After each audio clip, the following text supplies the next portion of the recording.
Perfect. Thank you. I hope you're enjoying the NSPN Symposium 2020 so far, and I hope you had a good day one. Let's kickstart the day two now. As we know, amongst the pandemic, we are also facing natural disasters nationwide, such as the widespread hurricanes, wildfires, and droughts. I'm excited to moderate this panel on discussing how to ensure that while we focus our efforts on finding solution to these natural crises, we also keep our focus on ensuring environmental justice and equity. With that, I would like to start a panel discussion. I feel great pressure to introduce Carolina Martinez to all. Carolina is a proud Colombian immigrant who enjoys working at the intersection of liberation, race, culture, gender, civic engagement, environmental issues, health, and city planning in the struggle for environmental justice. Currently, she's also advancing the equitable implementation of San Diego's climate action plan. With that, I will invite Carolina to come forward and start the discussion. Thank you. Thank you for the invitation. So let me see. I'm gonna start my slides. Do you see them in presentation mode? Yes. Oh, perfect. Thank you. Good morning. I think we're seeing presenter mode. We see the next slide as well. Oh, okay. Let me see. Sorry. Darn it. So let's see. Can just swap the screen. Okay. Share. And then here.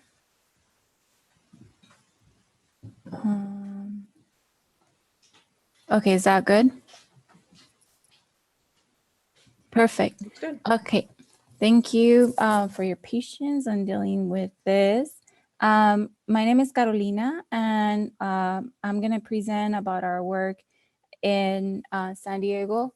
I work with the Environmental Health Coalition. We're located in the San Diego region, and we work in environmental justice communities in the city of San Diego, city of National City, and across the border.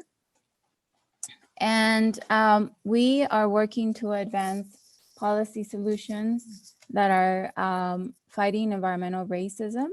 And it's really important that we understand that there are intentional or unintentional policy that are creating environmental more exposure to low-income communities of color and when it relates to environmental hazards, air quality, and other toxic pollution. So one of the pieces of information that we focus a lot of our information to identify our environmental justice communities is coronavirus screen. This is a tool that the state of California produced as a result of a lot of work of the environmental justice movement that overlays sociodemographic data with hazardous sites, with pollution because of the freeways.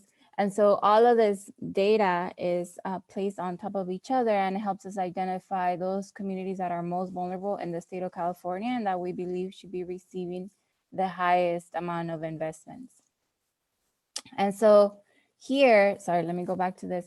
So what we see here is the communities in the San Diego area that are most impacted, both by toxic pollution, but also where we see a lot of unemployment and linguistic isolation. And so right here is the community of Barrio Logan. And one of the reasons why that is too is because Barrio Logan is a port of entry. And so as a result of what happens to folks that are at the front lines of the climate crisis and toxic air pollution is that we see a higher rate of asthma, children going to the emergency room because of asthma complications. And you could see in the comparison here that it's clearly different to the average, to the San Diego County average, and for example, La Jolla. So these are all the communities where we work at, Logan, National City, and City Heights. And so as you all know, our communities of color face not only environmental racism, but they also face a lot of issues. And unfortunately, yes, that's the case, but our communities are very resilient and also know what the solutions that they need. However, we know because of political will that's what we're trying to change. And at Environmental Health Coalition, we pride ourselves in believing that it is our communities themselves that need to advance the solutions, and that it is our obligation, professional obligation, and for the purpose of this forum, as folks retain more skill sets, is how do we use those skill sets to elevate these issues and support communities in being able to speak for themselves and advance the solutions that they know need to be happening in their community. So we work very closely with residents in National City, in City Heights, and in Barrio Logan. And so here what we see is a report. The City of San Diego advanced a climate action plan in 2015 as a result of state policy, and as a result of a lot of advocacy work through Environmental Health Coalition, we were able to require them to prioritize the environmental justice communities in the implementation of this climate action plan. And so we did a assessment in 2018 to see how that was going. And here's what we found. We found that they were not tracking how much money was going to environmental justice communities. So we know that if the city is not tracking this data, is because it doesn't exist. And we know that the money is not going there. We also confirmed that the major source of greenhouse gas emissions in the San Diego region comes from transportation, and that 90% of environmental justice communities most air pollution is in environmental justice communities. So we're having an intersection of our communities at the forefront of the climate crisis and toxic air pollution. And then, you know, when it comes to solar programs, we're not seeing solar in our communities either. And so that report advanced to the City of San Diego that when it comes to climate policy, if we're really gonna advance solutions, not just for environmental justice communities, but the whole region, is that it needs to start with environmental justice communities.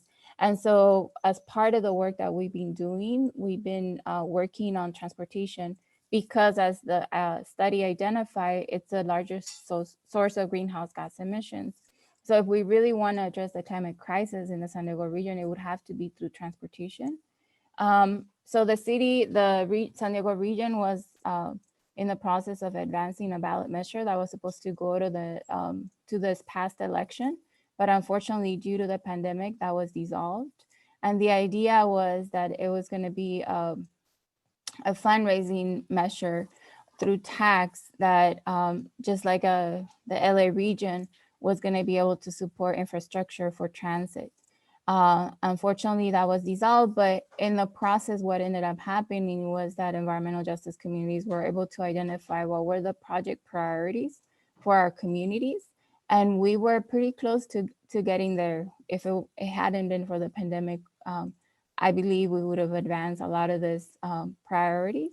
And so what we're looking forward to is 2022. There might be a ballot measure then, where we foresee advancing some of these measures. So what does that look like? It looks like electric buses, but in environmental justice communities first. It's not the same thing, even though electric buses will reduce greenhouse gas emissions for the region overall. It doesn't have the same impact if you place them in environmental justice communities, what results in multiple benefits. So it will reduce greenhouse gas emissions for the region, but it will also reduce air quality. It will reduce toxic air pollution.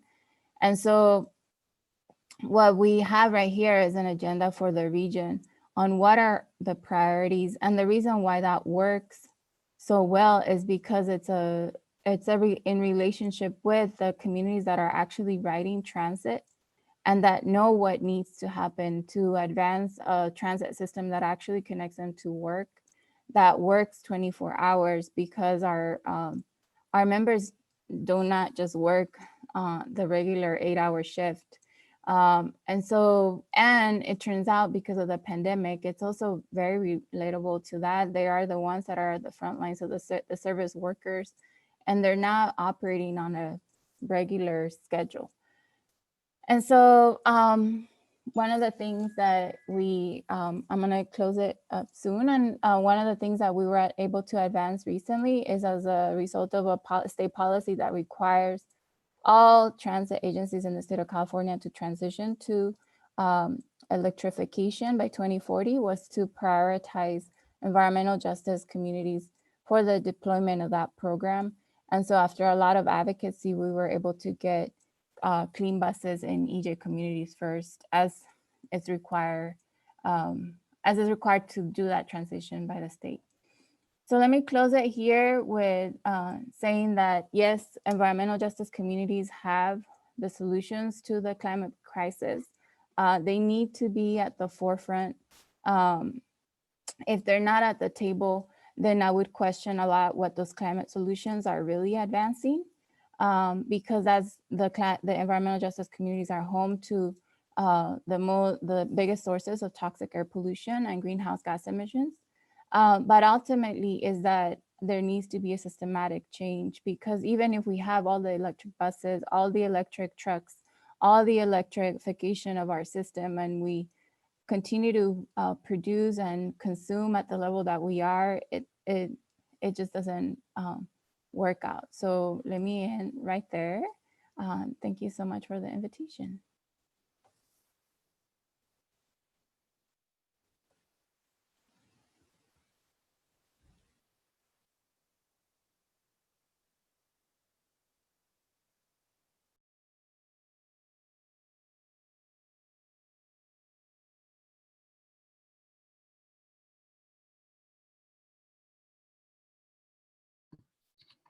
Carolina, that was a great start to the panel. We now move ahead, but before we move to our next speaker, I'll ask participants to keep their questions coming in the question and answer button right at the bottom in your screen, and we'll get back to them once all the speakers are done. Next, I would like to introduce Dr. Wilson. Dr. Jacoby Wilson has 15 years of experience as an environmental health scientist in the areas of exposure science, environmental justice, environmental health disparities, and community engaged research, including community-based participatory research, or CBPR for short. That studies also include various studies such as water quality analysis, air pollution studies, industrial animal production, climate change, community resiliency, and sustainability.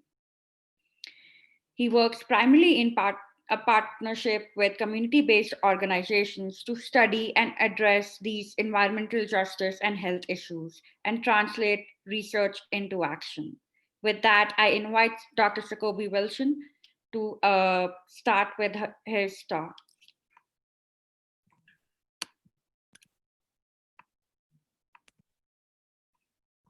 Thank you. Happy to be here today. So y'all can see my slides all right? Cool. Yep. So yes. In my 8 minutes, just want to give you a little bit of background. The EJ movement is really important to our discussion.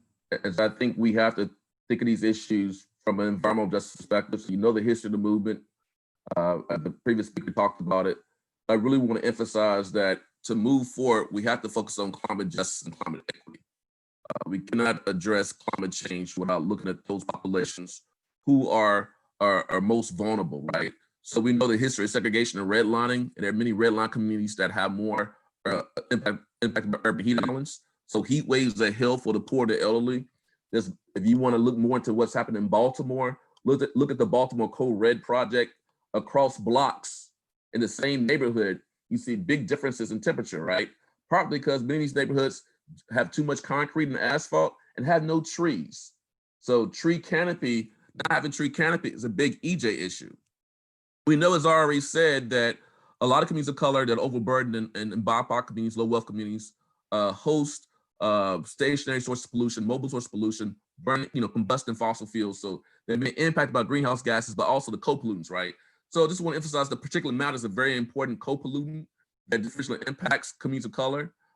You think about traffic-related air pollution and the impacts of particulate matter, asthma attacks, heart disease, cancer, et cetera. So we have to really understand and engage communities on air quality, because air quality is really a huge problem when you think about climate change. And we know that this year is the 50th anniversary of Hurricane Katrina. And again, the intersection of race and class, issues of segregation and poverty with Hurricane Katrina. You look at Hurricane Maria impacted, U.S. Virgin Islands, Puerto Rico, and also Florida, right? You look at, excuse me, Hurricane Harvey dumped 30 trillion gallons of rain on Houston. And just like we said about California, think about Richmond, California, look in Kansas Alley in Louisiana, and look in Houston, Texas. You have a lot of petrochemical operations. So look at all the hurricanes that come through the Gulf Coast just this season, most on record, right? Hurricane Sally, Hurricane Laura, now in the Greek alphabet. Very important issue to highlight. So we got to engage those folks in the Houston Ship Channel, like the ASO community, like the folks in Pleasantville, engage in groups like Tejas to make sure folks are dealing with preparedness, okay? And in North Carolina, North Carolina is a very important discussion because of all the hurricanes that hit it, and the fact that they raised industrial hog farms in eastern North Carolina, right? So we don't treat hog waste. That waste can impact the environment and human health. That waste includes ammonia, think about hydrogen sulfide, think about volatile organic compounds, think about nitrates, think about people in well water, right? And we had a hurricane that hit North Carolina in 1999, Hurricane Floyd. People were escaping to a toxic soup of animal waste. Animals died, right? Then we just had Hurricane Florence that just jumped 11 trillion gallons of rain a few years ago, and we didn't learn a lesson, right? So there are folks in Duplin County and Sampson County, North Carolina, the North Carolina EJ network that are grappling with these issues around climate change and how climate change is going to make the local environment, more risk and health problems for folks who live near these facilities. And also in North Carolina, you also have a lot of coal ash ponds. So it's just not the animal waste when you have a hurricane or a flood event, it's the coal ash, those berms that also break and stuff spills. So what can we do? As I said before, we got to be engaged in the climate justice movement. We have to make sure that the folks on the front line, the fence line, are leading the actions. Mildred McLean, Dr. Mildred McLean in Savannah says, we live in these communities. We are the true subject matter experts. For any policies then, has to come from the community, has to be of the community, for the community, by the community. You can't have folks who don't live in communities making policy decisions for those people. That's a problem. That's a problem, the science that we do as well, right? That's the problem. I'll get to that. The science that we do has to be community driven, has to be community engaged. We have to value and uplift culture and community knowledge systems, right? So in my work, as I already said, I do a lot of partnership work with communities. We try to get in and understand what the issues are. We just don't do outreach. We do participatory research. Communities engage in all stages of the research process, the questions, the study design, right? The methodology, the analysis if possible, dissemination, and translation to action. We need more science that's active and not passive. We need less guinea pig science. We need less helicopter science. We need less extractive science. We need less colonial science. As one of my community mentors says in Spartanburg, Harold Mitchell, we need less pain pippin science. There's too much science that is not really about solving problems. It's about looking at what's wrong with you and not what's right with you. So you think about climate change, resiliency, you got to do science and build community, build around the assets, a more salutogenic health promotion approach to looking at these issues, okay? And so when you think about climate change, right? Oh, what is climate change? We got climate change deniers. Climate change science. Stop focusing on the big S in science, folks. Focus on the little s, okay? Make science every day. Make it proximal, make it pocketbook. We're using science right now. We're wearing science, we eat science, we drive science, we turn science on and off. We have to make people realize how science is. We got to make everybody realize how important science is, but they're using science already. We got to make science more inclusive and more diverse. So think about what are the climate change issues that are important? What are the impacts, right, hurricanes, forest fires, flooding, heat waves, right? What are the opportunities to collaborate? What are the benefits from doing this work? Social, economic, health benefits, environmental. And then how can you build partnerships? And then any climate change issue, you can connect it to food, faith, family, health, and jobs. That's how you get folks engaged. That's how you engage folks in the front line and fence line. And that's where our policy should be focused on. Stop scaring the hell out of folks with climate change. People who live in the EJ communities, they already been dunked on. They've been used as sacrifice zones. They already been forgotten. COVID-19 made them visible, right? But our policies made them invisible. So you got to have a different approach, an approach around hope and love and shared humanity, approach around building people up and not tearing them down. So the woe is me stuff is not going to work. I'm sorry, it's not going to work. How you can focus on resiliency, how you can focus on empowerment. That's the solution to engaging folks in the front line and fence line. So we also need to do citizen science, democratize science, democratize the work that we're doing, right?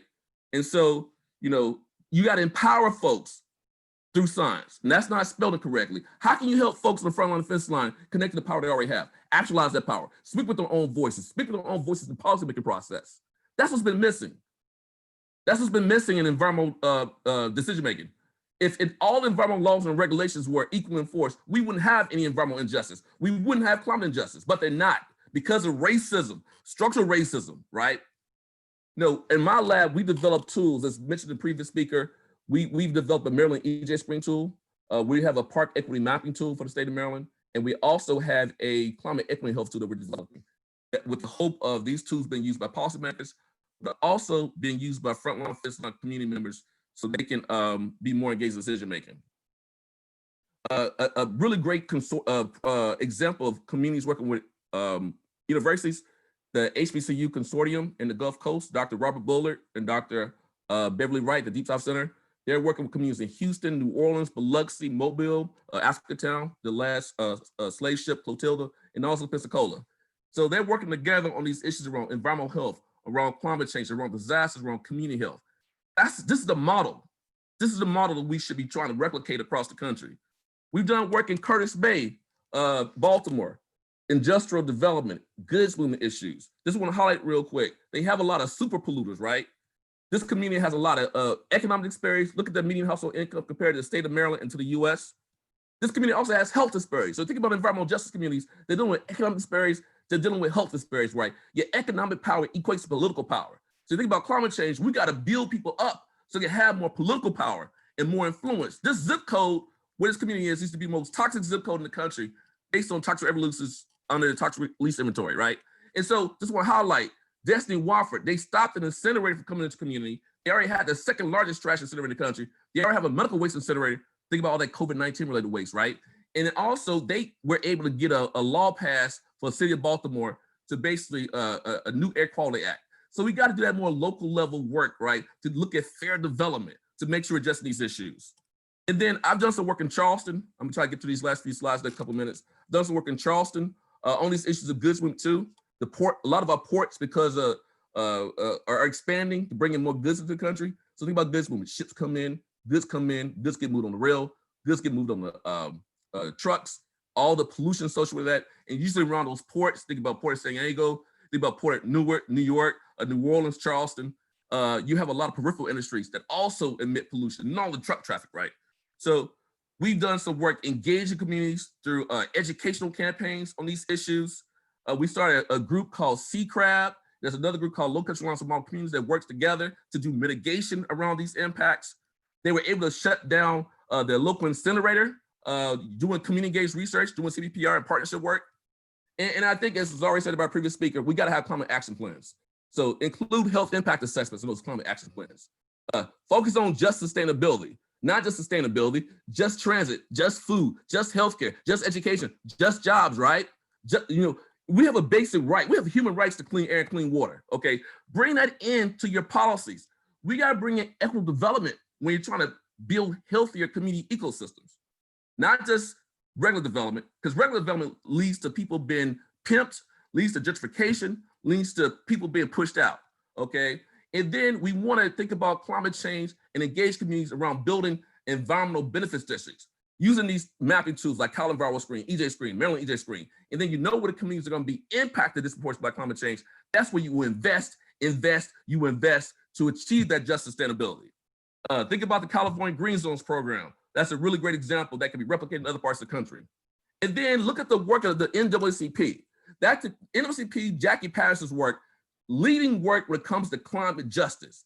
Think about equity in planning and climate adaptation. That what they're doing is really important and impactful. So engage in NAACP. They have chapters, climate chapters, climate EJ coordinators at the local level. That's a group that should be engaged across the country to make sure we keep communities involved in these discussions. So thank you.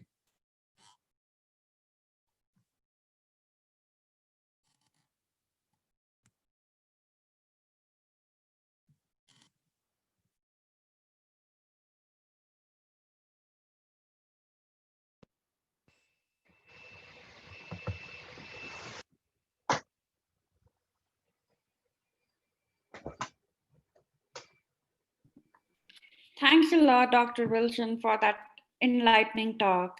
Now we move on to the third and last speaker, Danny Richter. Danny has a story that a lot of us are most familiar with. He got into the policy field through science. He realized that a lot of climate issues leads to health diseases, and the way to move forward towards solution of those health diseases is to be involved within the climate solutions topic. And that is what led him to volunteer at Citizens Climate Lobby, an international grassroots organization advocating for innovative climate solutions. Now, currently, Danny set up the CCL's office in Washington, D.C. and is currently the Vice President of Government Affairs. I would welcome Danny to start his talk now. Thank you very much. It's a pleasure to be with you all today. And as Ankita said, it was about 7 years ago that I was where a lot of you are right now. I was doing my PhD in grad school. I was studying oceanography, and so I'll talk a little bit about that, but I won't spend too much time on that. So what I'll talk about today, talk a little bit more introduction about who I am and how I ended up in this position. I'll talk about what our organization does, and I'll talk about empowerment, because that's something that we really focus on a lot. So that's what I'll talk about today. So as I said, I started engaging with policy in grad school. I started grad school knowing that I wanted to have some influence on climate policy, didn't really know what that was going to be. Found Citizens Climate Lobby back in 2008. Started volunteering. I was a volunteer for 5 years, and it's amazing the kinds of things people will do when you don't ask to be paid. People let me go to DC and have lobby meetings, and so after 5 years as a volunteer, I was one of the most experienced lobbyists in this volunteer-based organization, and they said maybe we should start paying Danny. And so they decided to send me to DC. I was willing to move away from my wife for a year. And here I am. And now, 7 years later, so 12 years with the organization, 5 as a volunteer, 7 on staff. I'm now the Vice President of Government Affairs, and I spend a lot of time on the phone. That was a big challenge for me. I was doing trace metal chemistry, and so spending so much time in a clean lab, worried about all the things that contaminate with trace metals, where I didn't, clean lab. I didn't see anybody. I didn't hear anybody. The fans were blowing. Going from that to policy space, where instead of 4 hours in isolation moving deadly chemicals around, I might have 4 hours of phone calls in a day or 4 hours of meetings. I talk to a lot more people right now, and that was a big shift for me. I think I'm doing that well, but there are also a lot of skills that grad school, I think, gives you that have translated well. Another one is there was nobody in this job before me, so figuring out what to do each day. You have to be really good at project management in grad school to manage your own project. That was something that was really helpful. And then also being very controlled with respect to my bias. You really have to be aware of your bias with any experiment you're going to be doing. And in politics in DC, I found that people are not so careful about their bias. So just being aware where my biases are, where other people's biases are. I think that's been enabled me to analyze and navigate this space well. So enough about me. The organization, we have 195,000 supporters. Roughly 20% of those are active, and I would define active as taking one action a quarter. So we've got about 40,000 people who are active. We have people in every single congressional, the truly national organization. Of those 195,000, there are only 65 staff. So we are also truly a volunteer-led organization. Our best ideas come from our volunteers. They don't come from me. And we have two goals. Our first goal is to create the political will for a livable world. And our second goal is to empower our volunteers to experience breakthroughs in exercising their personal and political power. And I want to talk about that second goal because I think that's most pertinent to the topic here. We also have one rule, and if you don't follow this rule, you can't call yourself CCL, but having one rule keeps it simple. And that rule is, if you're going to meet with someone, you have to be able to demonstrate appreciation and respect to that person. So that means, for example, for our Oklahoma volunteers who have Senator James Inhofe as their elected representative, they need to genuinely find something they appreciate about his record, and they need to be willing to express that to him, to his face. Otherwise, they can have the meeting, but they can't call themselves CCL. And that is a really important rule. I think that it really helps focus our volunteers on common ground, doing the hard work of finding common ground before they even have the meeting, and that ends up being really, really useful. So this panel listed 3 questions to organize our thoughts, and each of those questions use the word community. And communities, of course, are made out of people, and I think that I don't know what the best answer is for those questions, but I think that key to getting to that satisfactory answer is going to be empowering the people in those communities that we're concerned about. And I think we're very good at empowering our volunteers. And there are really 2 elements to empowerment that we focus on. There's, of course, the individual, and then there's the community that they're a part of. And both of these, when you empower one, you empower the other. We empower the individual with training, or with knowledge, or by gaining experience, and the group becomes stronger. If the group is stronger through a clearer purpose, through elevated prestige, or through larger membership, each of the members in that group is also going to have more power. So at the group level, us, Citizens Climate Lab, we are focused on federal legislation, and we try and empower our volunteers by providing a clear strategy, a cohesive strategy, and connective tissue between those individuals in every single congressional district. So they know they are working towards a common goal with people in every single congressional district. And we really emphasize people and customer service and making sure that they have the support they need to get outside their comfort zone, to experience that empowerment.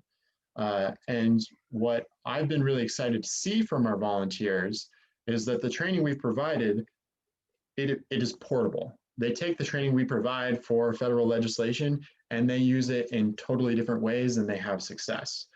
So that makes me feel very excited about what we're doing. Is we are meeting that second goal of empowerment. If people can take our training, apply it with a totally different group, a totally different context, a totally different problem, and achieve success, that's fantastic. And so I'll talk a little bit about what we do train, since that does appear to be portable based on the data we have. At the individual level, we focus on what we call the 5 levers of political will. And those levers are grassroots, grass tops, group development, media, and lobbying. Grassroots, that means people who are living in the community, other people not necessarily in the group, who are just living in where they find themselves. So reaching out, we have, it's a bit more difficult than COVID, but we would go to, farmers markets, we go to community centers, reaching out and engaging people with the issues that we're concerned about.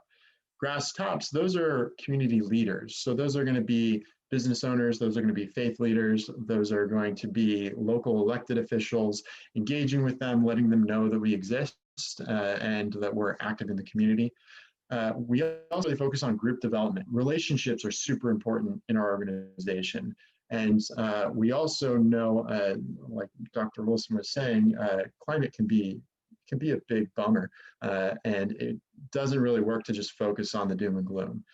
So we focus on getting our volunteers to have fun. It's okay to have fun and work on a hard problem. And the way we emphasize that is with the group, with relationships. Develop good relationships. Try and insert fun where you can into your monthly meetings, into your meetings with community leaders, into meetings with members of Congress. The fourth lever, media, we're talking about local papers. So writing letters to the editor, meeting with editorial boards. We're talking about social media. We're talking about your local news station. Our volunteers write a lot of letters to the editor, and not only is that good for showing to your member of Congress, it shows that there is a drumbeat of support within the district for this issue. But it's also a really good training tool. Trying to get your thoughts and your arguments into 150, 200 words is a really good exercise in condensing your thoughts and having it bring it to the tip of your tongue. So when you're in a meeting, you've already condensed it, you've already put these thoughts into your own words, and you're able to just rattle it off like that. So writing is a really useful tool for us. And then the last one, of course, is lobbying. And lobbying is, I think it has a very negative connotation in this country, but I think that's because it's typically associated with people who are, have a lot of money. And that's the opposite of what we're doing. The fundamental bet of Citizens Climate Lobby is that empowered people, grassroots, around the country, unified around a common purpose, is worth more than all the money in the world. And so when you have citizens lobbying, and lobbying is just asking for what you want, going to your member of Congress, going to people who have power and saying, this is who I am, this is what I want, this is why I want it. That's all lobbying is. And we really help bring down those barriers and humanize the members of Congress who they're going to be meeting with. And it really is thrilling for people. People who have been involved in our organization, they've been involved in democracy for decades, 6, 7 decades. They meet with us for the first time. Democracy is real to them. They participated in a way that they never could before. And I love that. I've always loved that. I'll wrap it up here. I think my 8 minutes are up. To address systemic racism and to address environmental justice, you have to think about communities, and communities are about people. I do not pretend to have the answers to tough policy lessons or tough policy questions, but I do think that empowerment is going to be key to whatever goals you might have, and investing in people, empowering groups of people, that's got to be a part of the solution.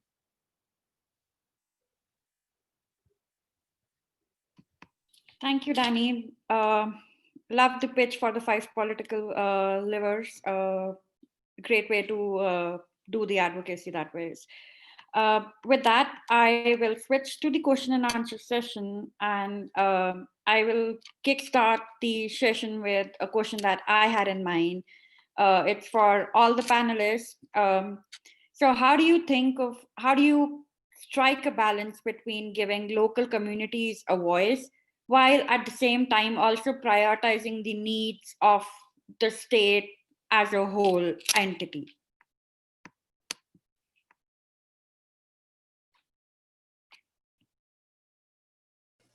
Sorry, can you repeat the last part? So prioritizing impacted communities at the same time as?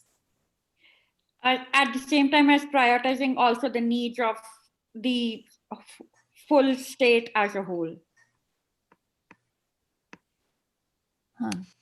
Dr. Wilson, you want to go for it? You told it. Okay. Go ahead. Go ahead. If you want to go, I'll go ahead. I don't know. In one of my slides, I said when you advance environmental justice communities, you advance environmental justice solutions, you advance solutions for the whole.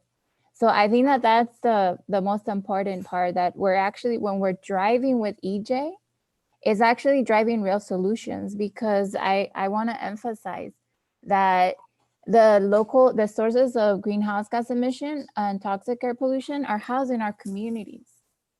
That's where climate change originates. If you're not starting there, then it's all false solutions. So if you're really trying to address climate change and toxic air pollution, that's where it starts, and then it creates benefit for everyone. So another way of seeing it with more specific examples is the transit system, as you know, you all may know, in San Diego, it doesn't exist. It takes 2 hours to get to the doctor, when in a single occupancy vehicle, it would take 20 minutes. And so if we're able to change that, and if we're able to focus on mechanisms that connect environmental justice communities to jobs, that will be it would change the economic reality of San Diego region in a minute, in a second. If we just deploy buses, electric buses in those communities tomorrow, our economic reality would flip and it would benefit everyone. So it's not either or, it's actually that's where the solutions lie. So let me end right there. Yeah, you said it perfectly. I'll just add a few things, and thank you for doing that quick first. But no, you're exactly right. If you invest in communities impact on environmental justice, you're going to help everybody out. And as I said, those 4 bins, investments can lead to economic, environmental, social, and health benefits. I mean, think about electrification, was just said, as a health intervention. If you electrify the fleet vehicles of the port at San Diego, right? Let's say San Diego, Port or Charleston. You electrify all the fleet vehicles in the city of San Diego, right? You have a workforce development, creating new economic opportunity structures, changing the context of the community ecosystem. That's going to benefit everyone. But the problem is, if you only do investments in communities that are wealthy, of the haves, the so-called essential workers, the so-called have-nots, they're not going to benefit from it. So that means your efforts are superficial. And actually your efforts are racist, right? In some ways when you do that. So I think we have to really focus on frontline and fence line. Those that hit first, hit worst, and hit the most. And you're gonna get the accrual benefits for them, but it'll also lead to lifting all boats of everybody else. And remember, everybody else's boats are already lifted. So let me stop there.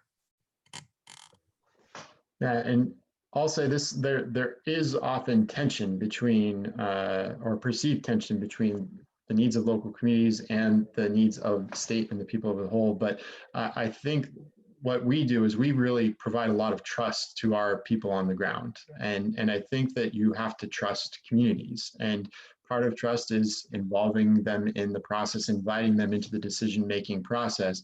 Earlier is better, and so I think I think we practice a version of radical trust, and I think the way we can get away with this is by our one rule. And so, for example, we're not very strict on our branding. So our volunteers will put our brand on their production, stuff that they'll make on their own, and we don't really regulate that. So that's an example of for us, for our organization, radical trust. But people are good everywhere. I mean, people want the people in these communities are also part of the state, or the people as a whole, and they also have an interest in the well-being of the state as a whole. So I would say that trust has to be a part of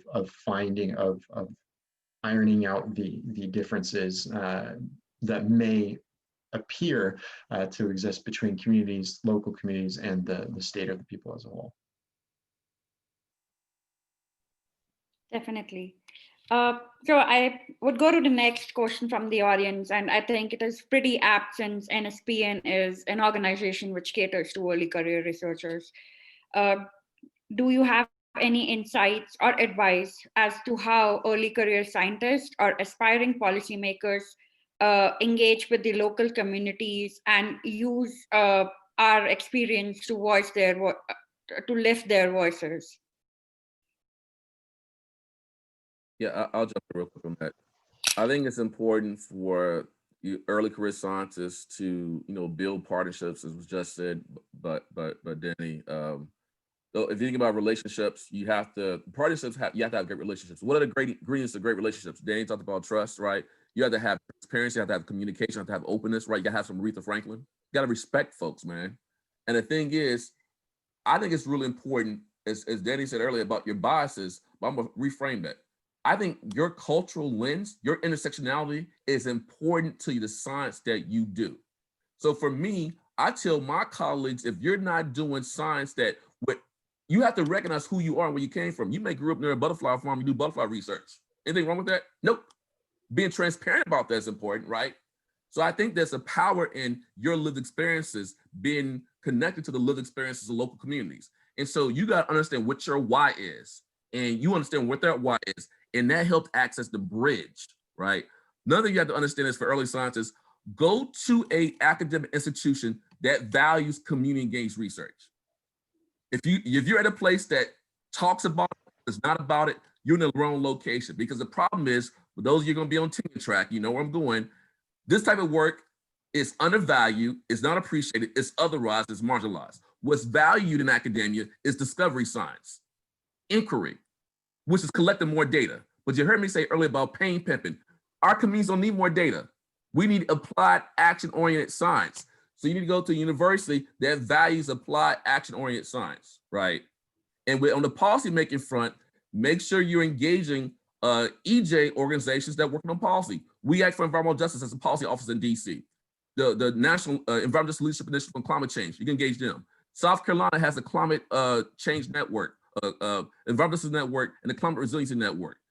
You have to engage those groups in the policy-making process and make sure you're working with legislators. Look at Senator Cory Booker, look at Vice President-elect Kamala Harris, look at the infrastructure bill, look at the Biden-Harris transition plan. There's a lot of climate justice in there. Work with those staffers, McEachin staff, Tammy Duffwork staff, right? Get those staffs at the state level. If you have a climate change commission, push that climate change commission to focus more on climate justice policy. Okay, I'll stop. I have a lot to say, but I'll stop there. I'll throw in one of the things when I found when I was running a chapter of mostly grad students is that the grad students tend to suffer from selection bias and that they're always comparing themselves to other grad students. And if you think about it, I mean, even a college degree is something special in this country. And if you're going to talk about a graduate degree, a postgraduate degree, that's an even smaller portion of the population. But if all you're comparing yourself to is other people who have passed those two filters, you're going to think, oh, I'm not so good, blah, blah, blah. But if you compare yourself to the broader populace, you guys, the people on this call are already, you're badasses. You really are. And so, I mean, get out in the community and use the skills you have. You have so many skills that you don't even think about. You might not think of yourself as a good writer, but one of the things I was surprised when I started reading letters to the editor, the quality of writing is not generally very good. And so I tried to get my grad students to focus on, hey, you had to write essays to get into college, you had to write more essays to get into grad school. You're good writers. And so just write something down and just get out there. So I think with this group, the key would be get out there, realize that you overcome this selection bias, correct for it, and where you need to make change is not in academia, it's in the wider public, and you have a lot to give. I could share. I think I tell everyone that every field, the doctors, the lawyers, the teachers, the professors, all of us have to be working on climate. We don't have a choice anymore. And so there's that, right? There's that component. There's also honoring your purpose and knowing. So in understanding and honoring your purpose is that environmental justice organizations are community-based. We're very low resource. So for example, we get requests for internships all the time. We don't have capacity to have an internship program right now. So sometimes we may have people with a lot of skill set that are offering their skills, but we are not able to link up with you because we don't have the capacity to offer that. So what I would suggest is to continue to search for ways in which you could advance solutions and take on. So one of the things that I was suggesting, for example, to UCSD was why don't you identify a funding mechanism where you actually pay your scientists that are being developed right now to work with us so that you develop the capacity. Don't place that development of the capacity, that weight onto EJ organizations that are already overburdened. So how do you as a independent thinker and scientist develop pathways to strengthen the structure that's working on EJ solutions for everyone, rather than let me get here and see what they have for me. So let me create that, because actually we have so much on our plate already. Does that make sense? And I also want to elevate that this idea of honoring your purpose and principle and value applies everywhere. And so you're going to find yourself as professionals in a setting where you're going to have to fight and advocate for being honorable. Because when you're dealing with policy solutions, there's a political agenda at play. And so you might find yourself building a research analysis for the city, for example, for the city of San Diego. And you're being placed to make decisions, and you need to check, is this really working for low-income communities of color? And if not, then it's your role to fight against that.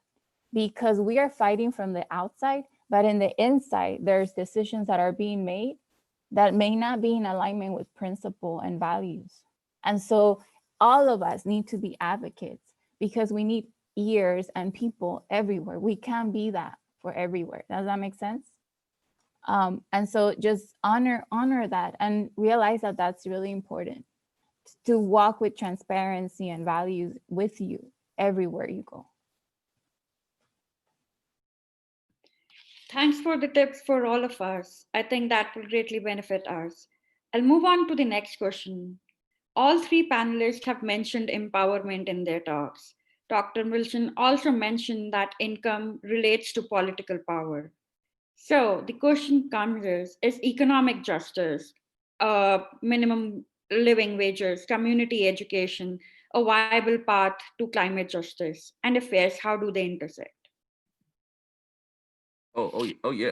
I mean, as already been said, the EJ movement is an environmental justice movement, right? It's a social justice movement. It's a public health justice movement. But at its heart, it's an economic justice movement. Go back to Dr. King's work, the Poor People's Campaign, before it's assassinated, right? He was starting to look at Reverend Barber's work right now, of Moral Mondays. Economic justice is the core of, I think it's core of the movement. Because what happens is a lot of communities, oh, you need economic development. You got a lot of low wealth folks. We're gonna bring in this pollution to the facility. We don't want those crap jobs in our community. Why are you bringing crap facilities into our communities, right? Why are you bringing facilities that create economic, social, health externalities? That's a form of environmental slavery, right? Think about environmental justice. Communities are getting differential burdens and differential benefits. I host the land use. I get none of the tax resources, tax revenue, right? You're using my community as a sink for pollution. You're literally also using my body as a sink for pollution. So that's the biological and economic commodification and exploitation of Black and brown communities. So we address that problem. We need to invest in these communities. Think about the history of divestment, disinvestment communities of color. It has to be economic. So instead of sort of like being kind by economic development, right? Poor economic development, bringing in the factory, bringing in the petrochemical facility, bringing in the refinery. Y'all know most of those jobs are short-term construction jobs, right?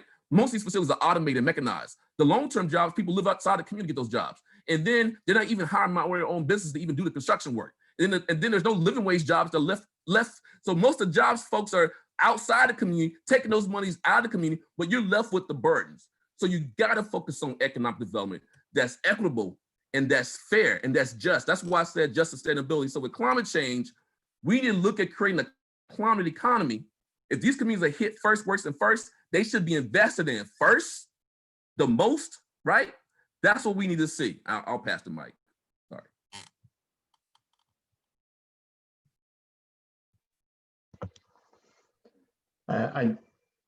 It's super important. I mean, we look at legislation at the federal level through two lenses. One is we're a climate organization. Is this going to take a big chunk out of emissions? And the second lens is this going to help low-income Americans in the United States? And our thing in there is, if you don't help low-income Americans, even if you pass it, it's not going to stay.